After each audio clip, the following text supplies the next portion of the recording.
आम्ही आज आलो होतो नाशिकच्या हॉन्टेड वॉटर पार्कला, जे की सध्या खूप चर्चेमध्ये आहे. तर नमस्कार मित्रांनो, आज आमचा प्लॅन झाला की आपण जाऊया फाळके स्मारक वॉटर पार्कला. त्याच्या खूप रील येत आहे की ते हॉन्टेड आहे, असं आहे तसं आहे.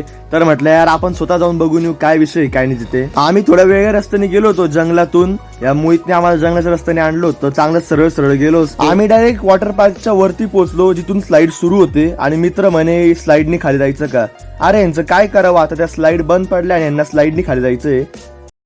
तर इथे आम्ही पोहोचलोय आणि इथे आम्हाला काहीच भूतिया वगैरे वाटत नाहीये. भरपूर रील पाहिलं की भूतिया आहे असं तसं, पण काहीच नाही. फक्त इथं सगळं ओसाड पडलंय बघा. हे इथे आम्ही एवढे मुलं आलोय सगळे, पण आम्हाला काही भीती वाटत नाही. आणि वरती पांडवलेनी खूप भारी आहे. याचा मोठा व्लॉग मी यूट्यूबला टाकला आहे, तर तुम्ही यूट्यूबला जाऊन मानस नेरकर सर्च करून व्लॉग बघू शकता. तर हा व्हिडिओ इथपर्यंत पाहिला असेल तर लाईक करा आणि आमचे असेच डेली व्लॉग बघण्यासाठी पेजला फॉलो करा. बाय.